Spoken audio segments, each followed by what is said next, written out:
Oke, tes tes. Oke, baik. Baru dua yang gabung tapi nggak apa-apa. Sesuai waktu 19.45 kita mulai. Oke, nanti buat teman-teman yang malam ini nggak gabung. Oke, tapi sebentar, suara aku terdengar jelas apa enggak? Jelas, jelas. Jelas. Oke, kalau jelas tak lanjut. Oke, fokus kita malam ini nanti kita akan bahas tentang cara menentukan jurusan itu gimana. Kadang itu apalagi kalau kelas 3 ini ya, mungkin masih bingung menentukan mau jurusan apa di mana. Nah, gimana cara menentukannya atau mungkin udah punya gambaran mau di jurusan apa di univ mana. Nah, itu lebih bagus. Tapi kalau misalkan belum punya pandangan mau ke univ mana, jurusan apa, nah nanti kita bahas gimana cara menentukannya. Kemudian setelah kita menentukan setelah kita tahu gimana cara menentukan jurusan sama universitas, kita akan bahas strategi masuk perguruan tinggi negeri sama perguruan tinggi swasta. Perguruan tinggi negeri itu selain yang kayak UNES, Undip, UI, UGM, dan lain sebagainya, ada juga PTKIN. PTKIN itu perguruan tinggi kenamaan Islam negeri. Kalau nggak salah kepanjangannya. Itu kayak Yayan Kudus atau enggak UIN suku suku UIN WS UIN Wali Songo UIN WS itu di Semarang, UIN Sunan Kalijaga itu di Jogja dan lain sebagainya. Nah, setelah itu nanti kita juga akan bahas tentang apa aja yang harus dipersiapkan untuk daftar KIP. Oke, sebelumnya aku mau berbagi layar dulu. Nah,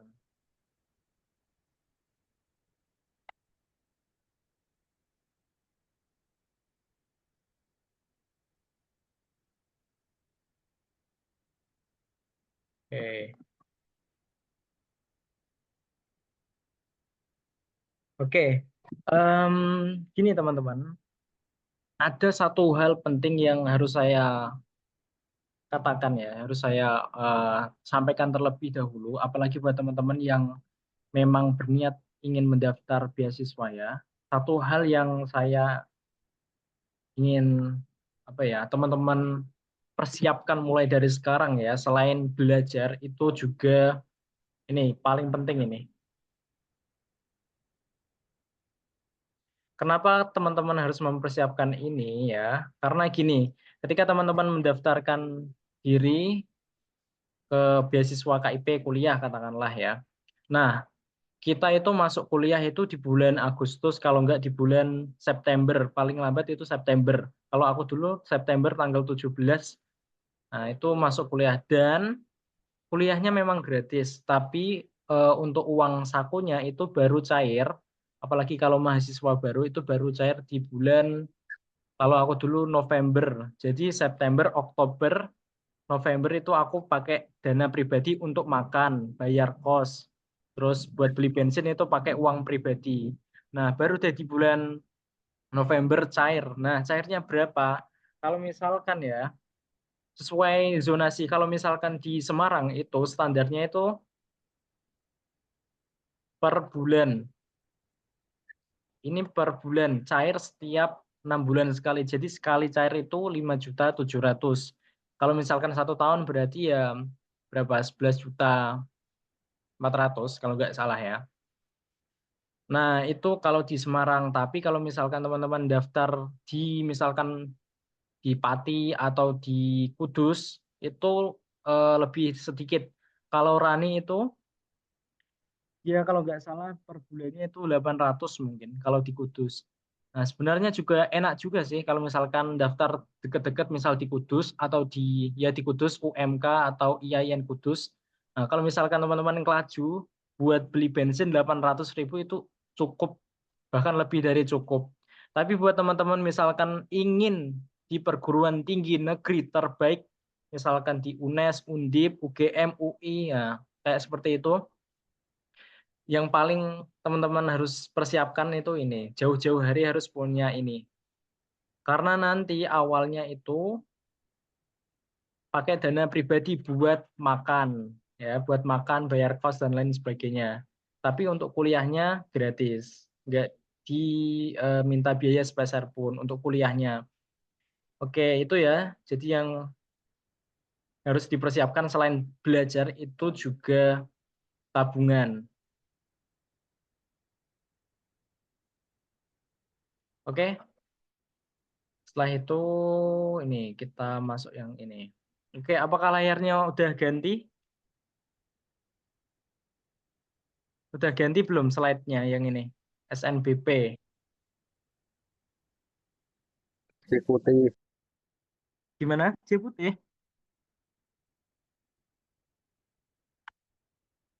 Oke, oke. Hmm.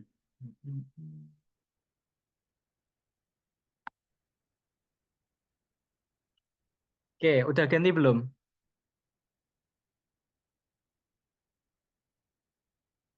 Halo? Sudah. Oke, sip. Nah, seleksi nasional berdasarkan prestasi. Gini, buat teman-teman yang dari Al-Fatah ya, biasanya itu dari sekolah itu tidak mendaftarkan kalian lewat jalur prestasi. Halo. Halo, ya. Dari sekolah itu tidak mendaftarkan kalian lewat jalur ini. Kenapa? Karena eh, sekolah yang akreditasinya B atau C itu hanya mendapatkan kuota sekitar kalau kalau C ya, kalau C itu 5% dari keseluruhan murid. Kalau misalkan akreditasinya A itu 40%. Jadi kalau misalkan ada 100 siswa satu kelas itu diambil 40. Itu kalau sekolahnya akreditasinya A. Tapi kalau misalkan B, C itu tentu lebih sedikit. Dan ada dannya lagi. Ketika kalian mendaftar lewat jalur rapot ya, kalian nggak tes sama sekali, nggak ada tes. Nggak usah belajar, tapi ada tapinya. Yang menentukan kalian lolos lewat jalur rapot itu bukan hanya nilai rapot.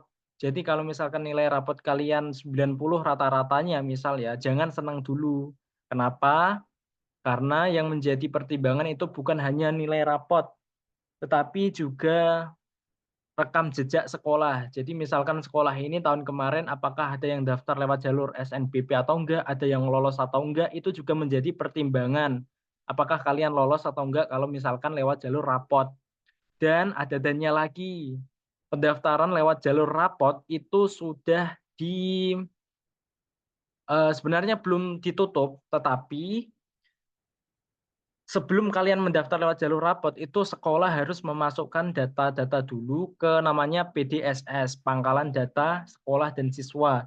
Dan kebetulan pendaftaran atau pengisian PDDS itu terakhir hari ini pukul 15. Itu kalau misalkan daftar SNBP. Dan oke. Dan kemarin saya bilang sama Pak Erik, saya ngomong sepertinya buat teman-teman yang dari Al-Fatah itu nanti didaftarkannya itu lewat SNBT, Seleksi Nasional Berbasis Tes. Jadi nanti kalian tes. Nah, tesnya itu di mana? Tesnya itu biasanya itu kalau nggak di UNES di Semarang. Jadi nanti kalian pergi ke Semarang untuk tes.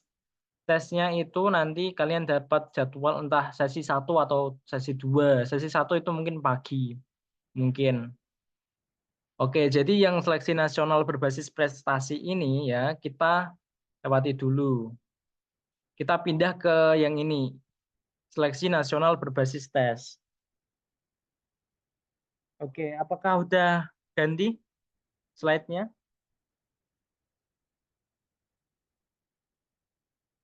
Halo?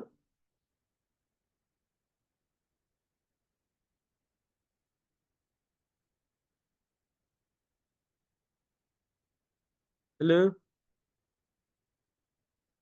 Udah ganti belum slide-nya?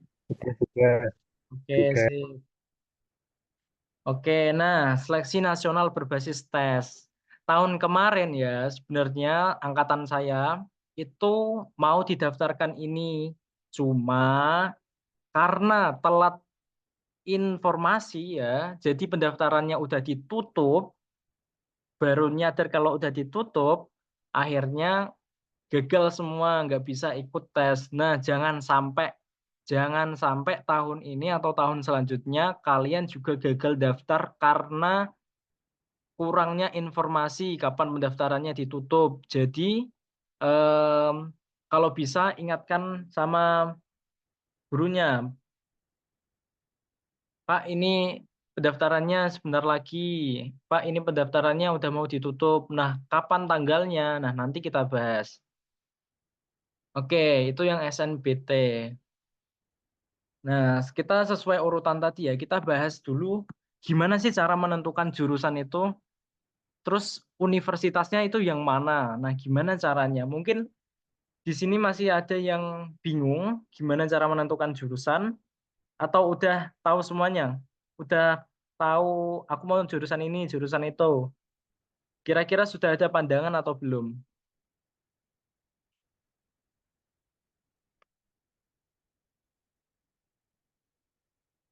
Oke, mungkin, sebenarnya kalian jawab aja nggak apa-apa. Lutfi mungkin udah ada pandangan belum, Lut? Halo?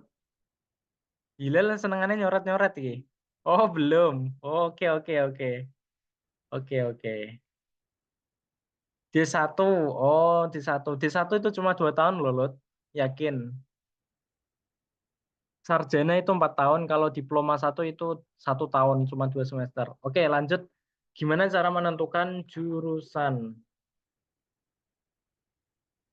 Nah, sebenarnya untuk menentukan jurusan itu ada 2 cara. Yang pertama, kalian pilih kampusnya dulu. Misal aku pengen kuliah neng UGM, aku pengen kuliah neng Semarang, neng UNES misal. Kalau udah dapat kampus, baru kalian lihat di kampus tersebut mana jurusan yang paling cocok dengan diri kalian. Misal aku pengen kuliah neng Universitas Diponegoro, terus aku lihat jurusannya. Di antara itu semua, mana yang paling cocok gitu. Nah, cara kedua kalian pilih jurusannya dulu. Misal aku pengen masuk jurusan olahraga, aku pengen masuk jurusan pendidikan, pengen jadi guru misal. Nah, kalian tentukan dulu jurusannya apa. Setelah kalian tentukan jurusannya, baru pilih kampus yang jurusannya itu terakreditasi A atau unggul. Nah, misal aku pengen ambil jurusan pendidikan matematika misal. Terus aku searching di Google, searching kira-kira kampus mana yang jurusan pendidikan matematikanya itu sudah terakreditasi unggul, gitu. Lah kalau misalkan, misal pengen milih jurusan ini, tapi nggak tahu mana jurusan yang paling cocok itu yang mana, misal masih bingung. Nah, ada 2 cara, misalkan, kalau teman-teman masih bingung. Pertama ya, cara ini jelek-jelek nggak apa-apa ya tulisannya ya. Cara menentukan jurusan yang pertama itu dengan kontemplasi atau merenung. Jadi misal, dulu aku waktu kecil suka banget eksperimen-eksperimen. Misal eksperimen kayak,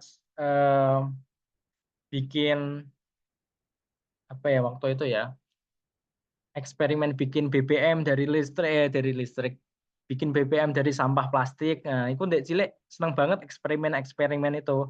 Terus akhirnya dari situ aku memutuskan, oh sepertinya aku dari kecil itu udah seneng tentang tentang IPA misal, karena kan berhubungan dengan eksperimen-eksperimen.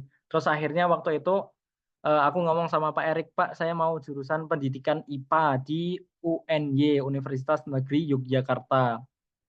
Nah, itu dengan kontemplasi atau merenung, kira-kira kalian minatnya di mana. Nah, cara kedua, misalkan merenung belum nemu-nemu juga, nggak tahu juga, ya. Wis tak renungi ana kos seminggu tapi kok aku yo gak ngerti sing tak senengi iki apa. Nah, cara kedua itu dengan eksplorasi. Eksplorasi iki maksudnya apa sih? Eksplorasi itu kalian coba-coba, misal kalian pelajari sesuatu, kadang itu rasa suka, rasa senang itu muncul ketika kalian sudah masuk ke dalam, misalkan ke dalam suatu, pelajaran. Misal ya, dulu waktu SMA, waktu MA, saya diminta Pak Herman untuk ikut OSN Geografi, Olimpiade Sains Nasional Geografi tingkat kabupaten. Nah, kebetulan waktu itu bilangnya itu 3 bulan atau enggak 5 bulan sebelum lomba. Akhirnya 5 bulan atau 3 bulan itu saya gunakan untuk belajar materi mulai dari kelas 1 MA sampai kelas 3 materi geografi itu, tak pelajari semuanya. Nah, dari situ saya merasa terpaksa belajar, nggak senang belajar. Lagi masuk kelas 1, terus dikandani kon lomba geografi, aku waktu itu gak ngerti geografi ki opo, tapi tetap waktu itu tak paksa untuk belajar kan. Akhirnya belajarnya nggak enjoy, nggak seneng kan. Terus akhirnya waktu itu ikut lomba gagal. Tapi setelah gagal ya, pas aku linggih neng masjid, di masjid, nah Pak Herman rono neng masjid, duduk neng sebelahku, terus ditanya, aku ceh minat lomba nggak, ceh minat ikut lomba nggak. Lah waktu itu aku malah ngomongnya, kalau misalkan dikasih kesempatan ya masih minat Pak, masih minat. Kalau gitu belajar yang sungguh-sungguh nanti kelas 3 kalau nggak kelas 2 waktu itu sih. 2 akhir kalau nggak 3 awal nanti ikut lagi. Akhirnya selama 1 tahun ya, selama 1 tahun itu setelah aku gagal gagal ikut lomba, maksudnya gagal juara, selama 1 tahun aku belajar geografi lagi, tak buka-buka lagi bukunya. Setelah tak pelajari lebih nyantai, ternyata kok geografi kok ternyata kok seru gitu. Nah, itu yang dimaksud dengan eksplorasi, coba-coba. Pada awalnya mungkin belum suka, tapi setelah didalami itu baru muncul rasa suka. Sama kayak aku ambil jurusan matematika. Dulu itu nggak seneng sama sekali matematika. Baru senang itu waktu kelas 3, 3 bulan sebelum lulus, ya. Karena ikut karena pengen ikut SNBT dan salah satu tesnya itu matematika, akhirnya saya belajar matematika mulai dari SD. Materi SD tak buka-buka lagi, tak pelajari, SD kelar, SMP tak pelajari, SMP sudah selesai, SMA. Dari situ, oh ternyata matematika itu kok asik juga ya, kok seru juga ya. Nah, itulah yang saya maksud dengan eksplorasi, coba-coba. Kalau teman-teman kontemplasi, merenung, belum juga bisa tahu apa yang kalian suka, maka kalian harus eksplorasi, banyak-banyak eksplorasi, coba-coba. Oke, mungkin itu dulu cara menentukan jurusan. Nah, selanjutnya ketika kalian udah tahu jurusan apa ya. Oh iya, untuk kelas 10 dan juga kelas 11 ya, jangan dulu menentukan, tapi kalian pikirkan dulu. Kelas 10, kelas 11 itu banyak-banyak eksplorasi dulu. Dan juga banyak-banyak ikut lomba, misal lomba online atau lomba kayak olimpiade gitu. Kenapa? Karena kalau misalkan kalian ikut lomba, dapat sertifikat, apalagi kalau misalkan menang, nah itu memperbesar peluang kalian untuk dapat beasiswa sekaligus memperbesar peluang kalian untuk keterima di perguruan tinggi. Oke, sekarang kita masuk ke SNBT. Nah, ini kalau misalkan teman-teman pengen masuk ke universitas yang negeri. Jalurnya itu tadi ada 3 kalau negeri. SNBP prestasi tadi yang dari rapot. Kalau misalkan rapot udah selesai ya, itu jalur SNBT. SNBT itu berbasis tes. Nah, nanti di SNBT ini itu ada paling enggak 4 mata pelajaran atau 4 hal yang diujikan. Tidak ada sejarah. Yang diujikan apa aja? Kita next lanjut. Oke.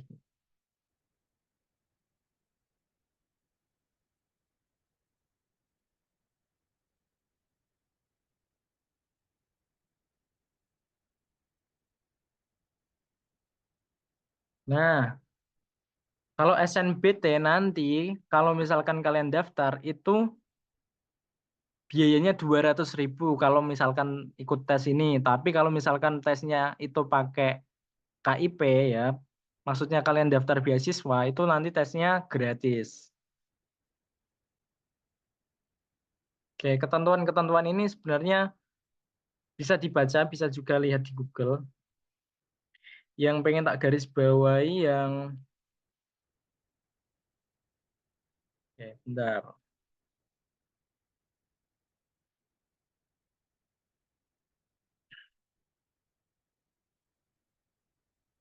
Nah, nanti SNBT pelaksanaannya itu mulai tanggal 23 April, jadi Barbodo. Barbodo tanggal 23 April sampai tanggal 3 Mei. Itu nanti pelaksanaannya. Dan pelaksanaannya di mana? Kalau nggak di UNES, di Undip. Tahun kemarin itu Pak Erik yang ngantar waktu itu. Dan kalian bebas memilih 2 jurusan atau 4 jurusan. 4 jurusan itu kalau misalkan kayak katanya Lutfi tadi yang diploma-diploma itu. Nah itu, tapi kalau misalkan ini ya, tapi kalau SNBT itu diploma 3 bukan diploma 1. Kalau mungkin diploma 1 kayak Lutfi tadi mungkin seleksinya beda ya. Mungkin bisa searching dulu di Google nanti. Tapi kalau misalkan SNBT yang berbasis tes ini, setahu saya itu kalau nggak sarjana, diploma 3. Nah, ketentuan-ketentuan. Nah, ini yang paling paling paling penting. Tesnya itu apa aja? Nah, tesnya itu nih, TPS. Jadi ada penalaran umum, pengetahuan pemahaman umum, pemahaman bacaan dan menulis. Nah, itu kayak misalkan disajikan bacaan, terus kalian diminta untuk mengambil kesimpulan mana yang paling tepat. Itu di TPS. Kemudian ada juga tes bahasa Inggrisnya nanti, jawab soal gitu. Ada juga penalaran matematika. Nah, yang paling penting itu di dalam bahasa Inggris, literasi dalam bahasa Inggris sama penalaran matematika. Buat yang masih kelas 10 dan 11 itu kalian mulai dari sekarang itu belajarnya nyicil dikit-dikit. Tapi buat yang kelas 3 ya, karena tinggal 3 bulan lagi, maka mau nggak mau kalian juga harus belajarnya lebih giat daripada yang lain, karena tinggal 3 bulan lagi. Itu kalau kalian memang benar-benar ingin berkuliah. Kalau misalkan malas-malasan, ya udah terserah. Nanti kesempatannya diambil orang lain yang rajin dan mau berusaha. Nah, ini jadwal yang paling penting. Jangan sampai jangan sampai kalian tidak tahu tanggal terakhir daftarnya itu kapan. Nah, jangan sampai karena itu fatal sekali. Tutorial sinau sing suwi, ya. Em, Kalau menurutku sinau paling enak itu sinau bareng-bareng karena bisa saling kayak enek bature iki kepenak no. Tapi kalau misalkan tidak ada temannya pun ya tetap bisa belajar.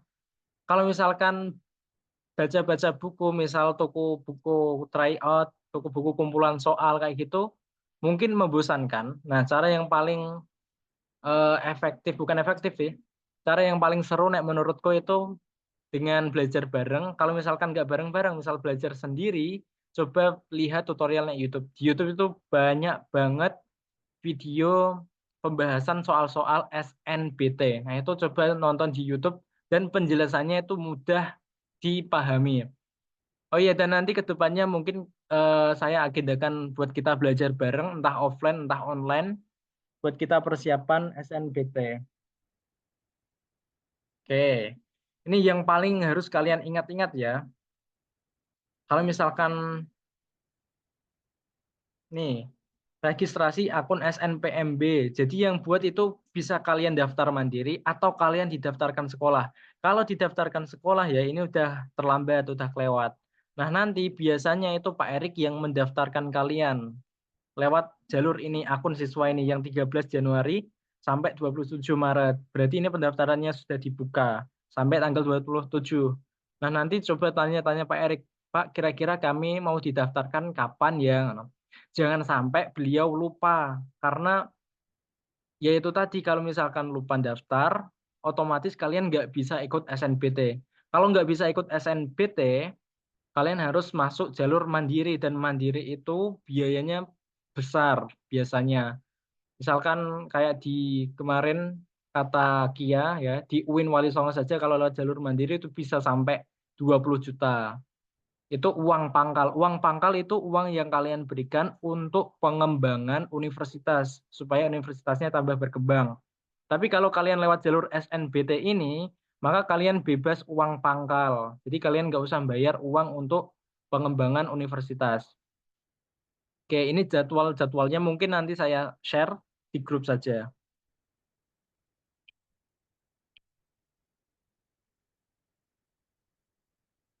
Enak belajar offline, iya sama setuju. Oke, berarti itu ya, persiapkan tabungan sama persiapan belajar. Belajarnya apa aja? Nah, belajarnya itu nanti tak screenshot, yang materi-materinya apa aja itu nanti tak screenshot, tak kirim ke grup buat kalian ada gambaran. Dan buat 10-11 itu belajarnya mungkin bisa lebih nyantai, tapi buat kelas 10, buat kelas 12 ya, belajarnya mungkin lebih mempeng karena tinggal 3 bulan lagi. Oke.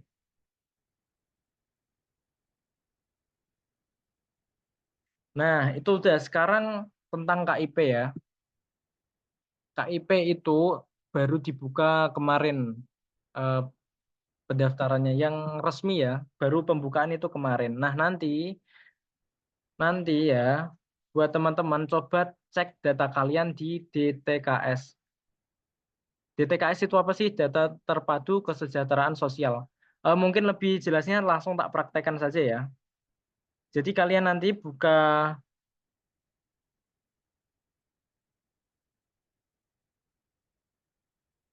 Google, setelah itu ketikkan DTKS. Karena di sini ya eh, di Chrome. Nah, nanti di Chrome di pencarian itu cek DTKS, DTKS Data Terpadu Kesejahteraan Sosial. Nanti diminta untuk memasukkan NIK. Nah, di situ nanti ya keluar yang namanya desil 1 sampai desil 9 kalau nggak salah. Desil 1 itu artinya prasejahtera banget. Kalau misalkan desil 9 itu berarti sejahtera sekali, luar biasa sejahtera. Nah, kebetulan saya kemarin dulu ya tak cek itu saya masuk di desil 5. Dan untuk beasiswa KIP ini di ketentuannya itu sebenarnya diprioritaskan atau diutamakan itu desil 1 sampai 3. Misal nih kalian ngecek terus keluar di situ desil 1. Jangan senang dulu karena ada juga teman saya kemarin desil 1 tapi dia nggak lolos KIP. Sedangkan saya yang desil 5 ya itu bisa lolos. Jadi jangan senang dulu. DTKS.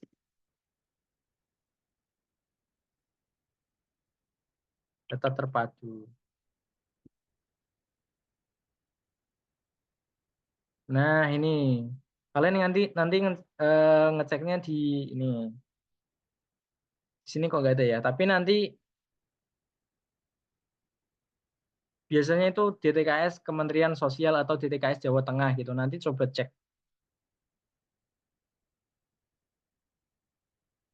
Dan nanti persyaratannya untuk jangan karena orang dalam. Iya, benar banget. Gini, teman-teman, kalau bisa itu ya, misalkan ada expo kampus kayak gitu ikut. Kenapa? Karena ya dulu saya ikut expo kampus itu saya dimintain nomor telepon oleh salah satu mahasiswa Unisula. Terus dari situ ya sepertinya dari situ saya dapat WA itu jalur undangan untuk ke Unisula. Waktu itu jurusannya kalau nggak salah bahasa Inggris, sastra Inggris kalau nggak salah. Nah, biasanya yang jalur undangan kayak gitu itu prodi yang sepi peminat. Jadi misalkan peminatnya dikit banget, akhirnya dari pihak universitas ya buka jalur undangan. Jadi nyebar undangan gitu lewat WA. Selamat Anda bisa masuk ke Unisula tanpa tes misal. dengan seleksi rapot. Nah, itu salah satu strategi universitas swasta untuk mendapatkan mahasiswa sebenarnya. Nah, saya waktu itu nggak minat, tapi dari situ ada Kaprodi, kepala jurusan pendidikan matematika yang menawari saya untuk kuliah di Unisula. Nah, saya waktu itu mamang banget soalnya awalnya nggak expect sama matematika, pengennya IPA. Kalau nggak IPA, pendidikan guru sekolah dasar atau PGSD jurusannya. Tapi ada yang menawarkan waktu itu matematika dan peluang lolos beasiswa KIP-nya itu besar banget. Nah, bimbang kan di situ kan. Akhirnya ya saya putuskan untuk ambil matematika. Kenapa? Karena setelah saya belajar itu selama 3 bulan sebelum lulus, ternyata matematika lumayan asyik gitu. Akhirnya saya memberanikan diri untuk masuk ke Unisula gitu. Dan akhirnya sekarang ketombo di situ. Nek bala administrasi mlebune ning di administrasi kalau buat kelas 2 itu nanti ya, kalian jangan mikir administrasi dulu. Administrasi itu nanti yang eh, kalau udah kelas 3 aja mikir administrasi. Kelas 2 itu tentukan dulu jurusannya sama pengen di mana dan giat-giat latihan soal belajar gitu. Oke. Oke, mungkin langsung ke sesi tanya jawab ya. Silahkan yang mau bertanya mumpung kita bisa ngobrol-ngobrol walaupun di Zoom.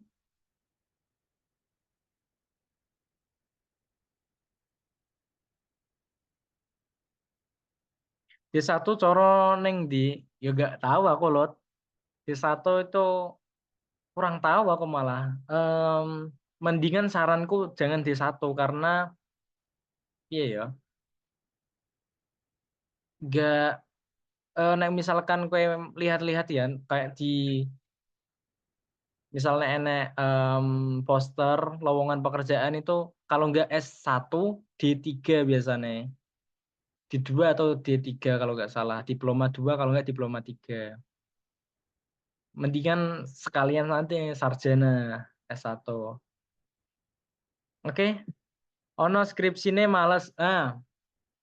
Kemarin itu di Unisula ada sosialisasi yang namanya itu program PKM, Pekan Kreativitas Mahasiswa itu bagi seluruh mahasiswa di seluruh Indonesia. Jadi nanti kita bikin kayak proposal pengajuan dana, kayak kegiatan, ya. Nanti nih misalkan proposalmu sing mbok gawe iku mau lolos tingkat nasional ya, kalian nanti bebas skripsi dan dapat kalau juara 1 dapat 35 juta. Sebenarnya skripsi itu nanti bisa diatur karena sebelum kalian membuat skripsi itu nanti ya kalian udah terbiasa membuat makalah misal pas kuliah. Kan udah terbiasa kan gawe makalah pas kuliah. Nah, nanti skripsi itu enggak se semenakutkan yang kalian bayangkan. Saingannya se-Indonesia, iya memang. Apalagi pendaftar KIP tahun kemarin itu sekitar 800.000 orang. Yang keterima cuma 200.000. Bayangkan berarti 200.000 orang itu harus mengalahkan ya berapa? 600.000 orang. Tapi ada tapinya. Kalau misalkan kalian milih jurusan itu usahakan jurusannya itu sepi peminat. Karena gini, kalau misalkan jurusannya itu sepi peminat, otomatis peluang kalian untuk bisa masuk, untuk bisa keterima itu lebih besar. Tapi kalau misalkan kalian misal ya ambil jurusan PGSD atau psikologi itu saingannya ketat sekali. Saingannya itu banyak banget. Sehingga peluang kalian untuk bisa lolos itu lebih kecil. Tapi kalau misalkan kalian lihat cara mengetahui jurusan ini tuh sepi peminat atau tidak, kalian cukup ke Google ya. Di Google itu ketikkan saja daya tampung jurusan apa di universitas mana. Misal daya tampung jurusan ilmu komunikasi di Universitas Negeri Semarang. Nah, nanti muncul tahun kemarin pendaftarnya berapa, yang keterima berapa. Jadi dari situ kalian bisa menentukan pengen ambil jurusan apa yang peluangnya keterima lebih besar. Dan kalau keterima lebih besar, otomatis peluang dapat KIP juga lebih besar. Kenapa? Karena saingannya lebih sedikit. Kayak misalkan aku ambil pendidikan matematika itu kan peminatnya sedikit banget. Dan satu kelas itu mayoritas itu mahasiswa KIP semua karena peminatnya sedikit. Akhirnya peluang keterimanya jauh lebih besar gitu. Ada lagi yang lain mungkin mau ditanyakan? Itu semua jurusan buat skripsi. Sebenarnya nggak gimana ya? Setiap tahun itu kebijakan dari menteri itu berubah-ubah. Tahun kemarin itu setahu saya itu ada wacana kalau misalkan lulus itu nggak hanya buat skrip, maksudnya nggak hanya lewat skripsi saja. Misalkan bikin project kayak gitu, tapi itu mungkin untuk jurusan tertentu. Dan nggak tahu karena sekarang ini menterinya ganti, bisa jadi ketika kalian masuk, nanti ketika lulus, kebijakannya ganti lagi. Tapi umumnya memang semua jurusan itu hampir mungkin ya, hampir semua jurusan itu bikin skripsi. Skripsi itu kayak makalah tapi lebih padat, lebih banyak isinya. Oke, ada yang mau bertanya lagi? Mumpung kita Zoom, boleh juga on mic.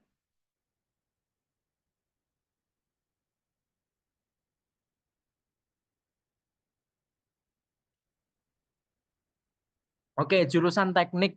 Jurusan teknik itu nanti tergantung kalian pilih teknik apa. Misal ya, teknik otomotif berarti tentang misalkan kendaraan. Misalkan teknik industri, berarti nanti kalian belajarnya itu tentang industri, misalkan teknik industri ya, belajar tentang industri mungkin apa ya, industri pertambangan atau pokoknya seputar industri. Terus ada juga teknik elektro. Teknik elektro itu nanti ya, kalian belajarnya itu kayak coding mungkin, terus bikin robot kayak gitu. Tahu dari mana? Karena di sepengalaman saya di Unisula itu ada jurusan teknik elektro dan banyak di antara mahasiswa teknik elektro itu gabung ekstrakurikuler robotik Unisula. Nah, jadi di situ ada ekstrakurikuler robotik. Biasanya itu diisi oleh mahasiswa jurusan teknik. Karena di situ nanti kalian belajar tentang coding, tentang bikin robot, pokoknya seputar elektronik-elektronik. Itu kalau elektro, teknik elektro. Kalau misalkan teknik lingkungan, otomatis yang kalian pelajari itu ya seputar lingkungan, seputar mungkin em, hutan atau apa, pokoknya tentang lingkungan, tergantung teknik apa. Kalau PGSD itu mempelajari semua mapel SD, iya betul sekali. Mulai dari mungkin PKN, bahasa Indonesia, pokoknya yang dipelajari itu materi-materi SD semua. Nggak terlalu sulit. Tapi, ada tapinya. Kalau misalkan di perguruan tinggi negeri, itu saingannya ketat sekali. Pelamarnya itu bisa sampai ribuan, 1.000 2.000 orang. Dan yang keterima itu cuma ratusan. Paling mentok itu cuma 200 orang mungkin. Saingannya ketat banget kalau PGSD, Pendidikan Guru Sekolah Dasar. Tapi juga tergantung universitasnya. Kalau universitasnya nggak terlalu terkenal, mungkin saingannya lebih dikit. Tapi kalau kalian pengennya di universitas negeri terbaik, ya saingannya lebih banyak. Oke. Ada lagi?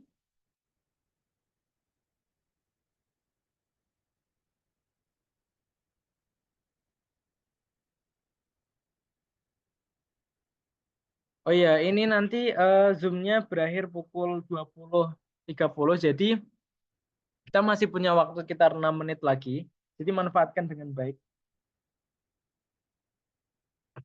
Oke, buat kelas 3 itu ya, jangan lupa ingatkan Pak Erik. Karena kemarin aku tanya Pak Erik, Pak nanti kelas 3 jenengan bantu daftar ke atau mereka daftar mandiri. Nah, katanya Pak Erik, oh nanti saya insya Allah bantu daftar ke. Nanti kalau misalkan ada info-info, tolong saya dikabari ya. Ngono. Nggih, Pak. Jadi kalian jangan lupa ingatkan Pak Erik. S1 menurutmu ngaruh banget apa enggak ke pekerjaan? Jadi gini, sebenarnya ya, hmm, kalian kuliah S1 pun, S2, S3 itu tidak menjamin kalian dapat pekerjaan. Tidak menjamin. Ada juga orang yang dapat pekerjaan lewat orang dalam kan ada juga. Nah, terus buat apa kuliah kalau pada akhirnya cari kerja susah? Jadi gini, ketika kalian kuliah itu kalian nggak kayak di sekolah itu cuma datang ke sekolah, sinau, diceramahi setelah itu keluar, wes. Enggak kayak gitu. Ketika kuliah nanti kalian akan banyak berinteraksi dengan orang-orang yang mungkin jauh lebih hebat, orang-orang yang mungkin jauh lebih pandai dari kalian. Nah, kalian kalau bisa ketika kuliah itu dekat dengan orang-orang seperti itu supaya bisa ketularan. Ketika kalian punya koneksi yang luas, artinya memperbesar ya, memperbesar jaringan kalian. Jadi lebih banyak punya orang dalam. Ketika kalian lebih banyak punya orang dalam, tentunya kalian lebih mudah ketika mencari pekerjaan. Kenapa? Karena jaringan pertemanan kalian luas.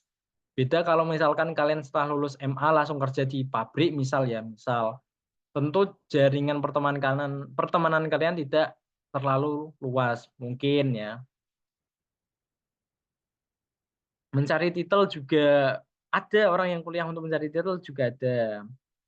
Katanya kuliah itu niatnya bukan untuk mencari kerja tapi untuk mencari ilmu. Apakah benar? Tergantung orangnya, tergantung kalian.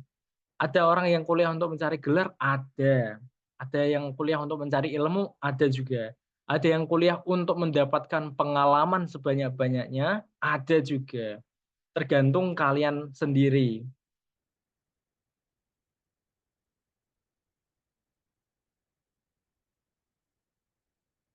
Oke, ada lagi yang ingin ditanyakan? Kalau untuk mencari jodoh ada gak? Ada juga. Kalau ini Ham, khusus buat kamu Ham. Di kuliah itu mening-mening Ham, mantap. Mening-mening. Jadi kalau kamu niatkan kuliah untuk mencari jodoh, ya di situ banyak sekali mahasiswi mungkin yang cocok mungkin buat kamu. Apalagi nek kamu ambil jurusannya kayak pendidikan itu lebih banyak itu perempuan. Lebih banyak itu perempuan. Jadi hus Lutfi, oke oke. Kegiatan setelah kelas itu penting banget gak sih? Setelah kelas, setelah lulus, apa setelah kelas selama kuliah itu maksudnya apa sekolah? Oke, kegiatan setelah kelas, setelah pelajaran sekolah, apa pelajaran kuliah? Yoi. Oke, katakanlah setelah kegiatan setelah kuliah ya, sebenarnya tergantung kalian sih. Mau ikut yang boleh, nggak ikut ya boleh. Manfaatnya gimana? Misalkan ikut organisasi waktu kuliah gitu ya. Nah, sebenarnya kalau misalkan kalian kuliah pulang, tentunya pengalaman kalian tidak sebanyak mereka yang kuliah dan juga ikut organisasi. Pengalamannya tentu lebih banyak. Kalau ngekos kebanyakan di kos apa di kampus? Lagi-lagi tergantung kalian. Kalau kalau kuliah itu ya lebih sedikit jadwalnya. Jadi misalkan saya kuliah hari Selasa itu cuma satu pelajaran. Berangkat jam 8.40, nanti jam 9 lewat 8.40 masuk, setelah itu jam 10 udah selesai. Nah, ketika udah selesai, boleh kerja, boleh juga di kampus, boleh juga di kos, tergantung kalian.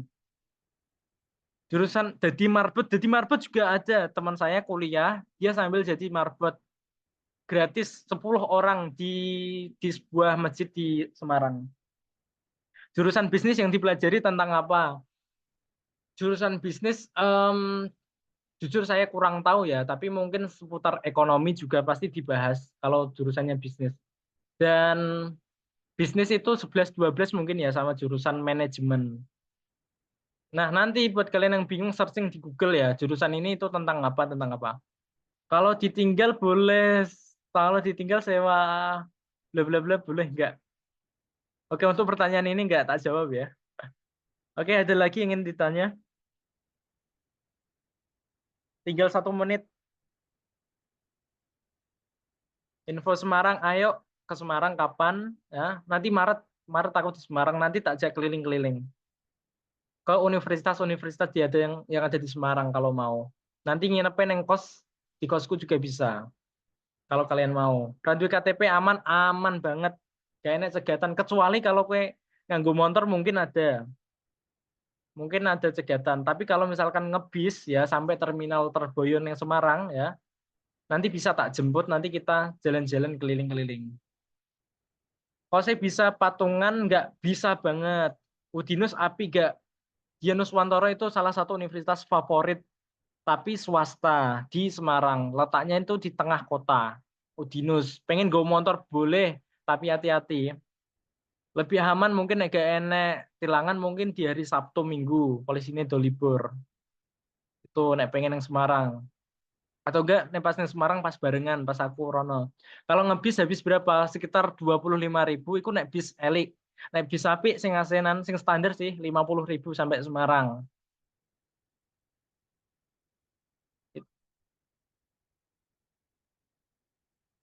Oke, iku nek ngebis.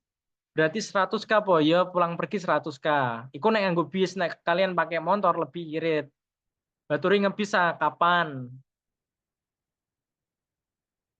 Pengeluaranmu pas ngekos paling banyak sama paling sedikit sehari berapa? Em, Sepertinya se. Kayak pengeluaran pas ngekos gini. Ngekos itu kalau kalian sendiri, apalagi nggak bawa kompor, nggak bawa bahan-bahan makan itu boros. Sebulan ya aku bisa habis mungkin sekitar 1,5 sampai 2 JT mungkin loh ya 1,5 sih nggak sampai 2 JT karena aku ngekosnya sendiri dan aku nggak masak aku eh, makan 3 kali sehari itu beli semua kalau pengen irit ya bisa pondok di sekitar Unisula ya misal di Unisula ya itu ada pondok yang per bulannya cuma 100.000. Jadi misalkan kalian dapat uang 950.000 buat bayar pondok 100.000, otomatis sisa 850. 850 kalau kalian masak atau kalian beli makan ya, itu mungkin sudah cukup kalau kalian makannya biasa-biasa aja. Kalau pengeluaran paling sedikit mungkin ya 1 JT mungkin karena aku nggak masak, aku beli makan. Kalau kosku per bulan 500.000 itu kos yang menurutku standar sih. Sebenarnya di bawah 500 juga ada, tapi kualitasnya nggak terlalu bagus. Kalau kalian pengen kos yang standar itu sekitar 500. Tapi nek pengen irit lagi ya, ngekos berdua. Atau kalian mondok, atau ya biasanya itu ada lowongan marbot. Jadi marbot masjid itu malah gratis, ada tempat tinggalnya khusus. Temanku ada yang jadi marbot masjid, 10 orang di masjid itu ya. Mereka 10 orang itu sambil ngajar TPQ, sambil ngajar ngaji, gratis di situ. Dan ketika misalkan di masjid ada kegiatan, tentunya mereka juga bantu-bantu. Dan juga mungkin lebih enak. Karena apa? Karena di situ listrik gratis, tempat tinggal juga gratis, air, itu kalau misalkan jadi marbot di masjid. Bakulan es saya, iya, laris neng Semarang nih bakulan es. Tapi neng kono bakul es wis akeh.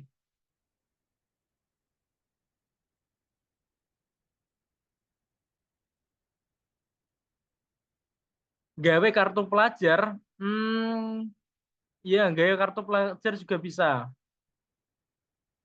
Itu nanti buat kalau kalian ke Semarang naik BRT, ya, kalau punya kartu pelajar atau punya kartu tanda mahasiswa ya, dari ujung ke ujung ya, misalkan dari ujung ke ujung cuma bayar 1.000 dari ujung Semarang ke ujung Semarang.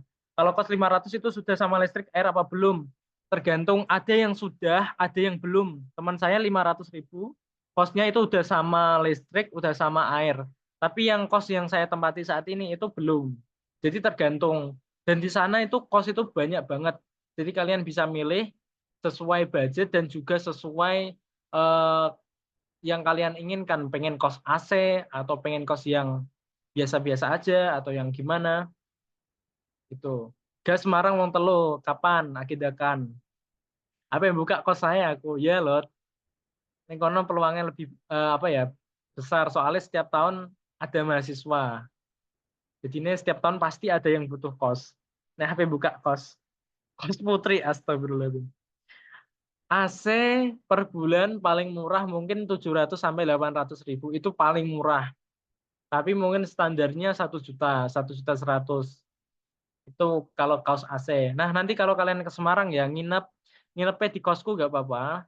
Nanti kita mungkin 2 hari atau 3 hari nanti keliling-keliling Semarang. Kita em, apa ya, lihat-lihat universitas di sana.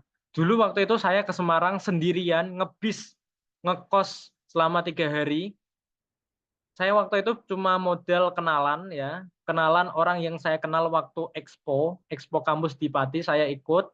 Expo itu pagelaran kayak bermacam-macam kampus itu datang ke situ mempromosikan kampus mereka. Nah, waktu saya kelas 3 saya ikut Expo, terus saya minta nomornya ya. Terus tak kontak, "Mas, nanti aku hari ini bulan ini mau ke Semarang ke Univmu ya. Nanti tolong temani keliling universitasmu." Oke. Nah, dari situ saya keliling waktu itu di Unisula, di UIN, keliling UNES juga. Pokoknya sambil jalan-jalan waktu itu.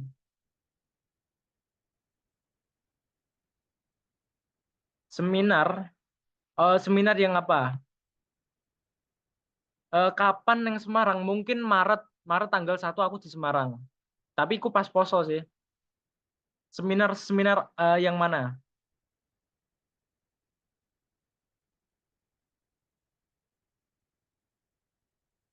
Oh, seminar kampus. Oke, iya. Kalau misalkan ada nemu nanti tak share. Pokoknya info-info terbaru ya nanti tak share di grup. Nah, kalau bisa ya Aperono penting web free ya. Atau iya, iya sekolah kan nanti awal awal itu apa? Awal puasa kan libur. Kebijakan kementerian terbaru kan awal sekolah 10 hari atau 7 hari itu kan libur.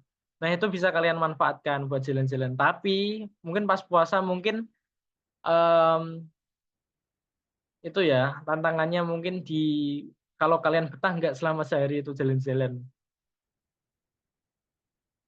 atau enggak setelah puasa setelah lebaran nanti kalau misalkan pengen jalan-jalan ke sana bisa juga nanti tinggal kontak.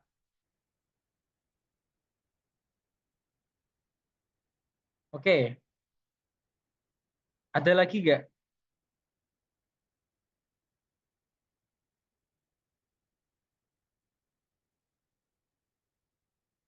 Agendakan belajar offline, kalian mau naik kapan? Maksudnya kapan itu em,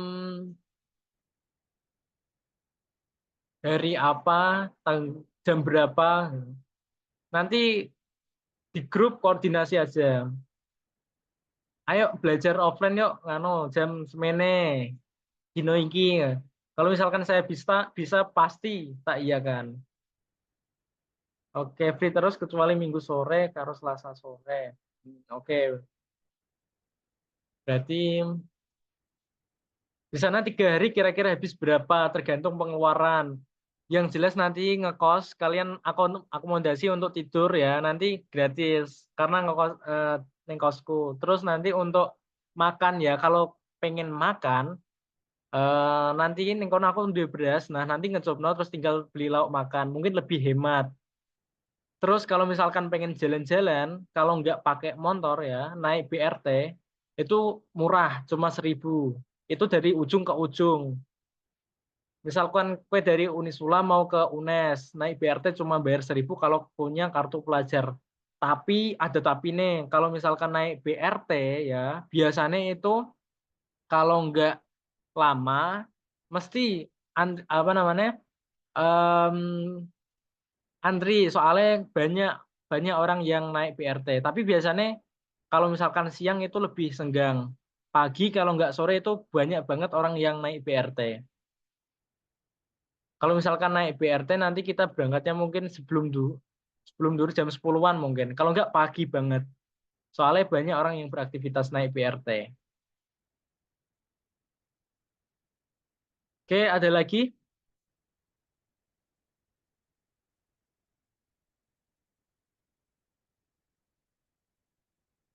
Keliling UNES, Unisula, UIN siap. Tinggal diagendakan saja.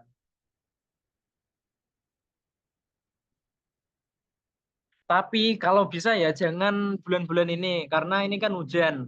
Di Semarang di Semarang depan Unisula itu ya jujur saja ya lagi banjir. Terus di Sayung Demak itu juga banjir. Jadi kalau kalian sekarang ke Semarang itu bulan-bulan ini ya itu banjir dan itu nggak enak. Mendingan nanti kalau misalkan setelah setelah puasa mungkin atau setelah Lebaran mungkin nggak terlalu parah hujannya. Nah itu nanti lebih leluasa. Besok belajar yang lain gimana pada bisa apa enggak?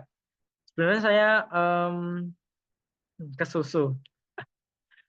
Ya, kalau kalau belajar sebenarnya mungkin saya ngikut kalian, tapi kalau bisa sore mungkin ya, sore atau jangan malam deh. Kalau enggak siang sore. Kalau enggak pas saya ngelesi anak-anak ya. Oke, iya benar. Yang kelas 12 ini yang harus belajar intensif. Nanti ya, ingatkan kalau saya lupa nanti tak kirimi file kayak modul belajar, materi belajar, sama tryout soal buat belajar mandiri. Pulang sekolah, ya nanti diagendakan. Oke, ada lagi yang ingin ditanyakan?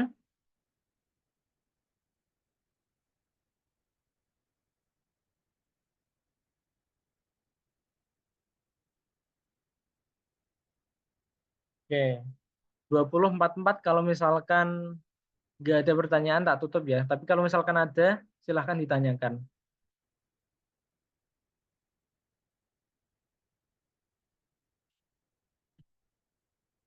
Nanti rekamannya juga tak share ke grup, ya tak upload di YouTube dulu. Kamu dulu habis berapa di Semarang?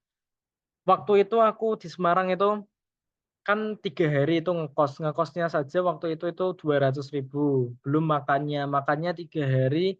Kalau sehari sekali makan 15 kali 3 berarti 45 kali 3, 155. Ya, berarti sekitar 500. Tapi itu aku ngekos. Sama ngojek karena waktu itu nggak bawa motor. Jadi buat teman-teman, kalau ini mungkin lebih hemat eh, karena bisa itu. Masih belum paham KIP, ya nggak apa-apa. Nanti seiringnya berjalan waktu juga paham. Yang penting juga kalian jangan cuma mengandalkan informasi yang saya berikan, tapi juga kalau bisa itu lihat YouTube, lihat Google, searching-searching syarat KIP itu yang lebih detail itu apa aja, terus yang apa namanya kuotanya itu berapa tahun ini. Kalau tahun ini kuotanya berapa itu belum diumumkan. Nah, misalnya nganggo KIP ikut tes bareng apa gak? Sebenarnya KIP itu tergantung kamu masuk apa enggak ke universitasnya.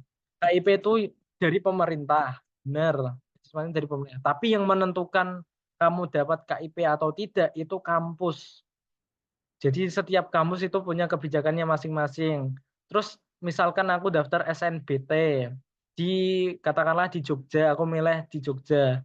Aku tesnya di Semarang. Nah, ketika aku lolos SNBT ya, aku tinggal nunggu pengumuman KIP. Jadi tidak ada tes KIP lagi. Tapi aku tahun kemarin daftar di Unisula itu tidak ada tes sama sekali. Jadi cuma nilai rapot, ya, nilai rapot tak masukkan, terus tinggal nunggu pengumuman. Nanti seleksi rapot itu lolos, nanti diwawancarai. Wawancaranya offline. Nah, wawancara lolos nanti eh, ada pengumuman, terus kalian sudah lolos, dinyatakan menjadi mahasiswa. Gitu. Tapi setiap kampus itu punya kebijakannya masing-masing. Ada juga yang mungkin lebih ribet. Kalau dari terminal ke kos ngojek tak kepiye. Dari terminal ke kosku nanti bisa naik motorku, bisa tak papak. Kurang lebih jaraknya sekitar 10 menit. Spoiler di Q&A apa aja pas wawancara. Jadi pas wawancara itu aku ditanya motivasi daftar di Unisula. Kenapa? Terus kok pengen kuliah? Kenapa? Terus aku diminta menjelaskan waktu sekolah, prestasi apa saja yang sudah aku dapatkan. Terus mmm, kalau misalkan keterima, apakah kamu bersedia untuk waktu itu memenuhi, apa ya, ketentuan-ketentuan yang ada di Unisula gitu? Iya. Nah, ketika kalian diterima beasiswa itu nggak langsung dicolke, tapi nanti kalian juga dipantau. Kalau kalian kuliahnya males-malesan, nggak gelem garap tugas, ya otomatis KIP kalian mungkin akan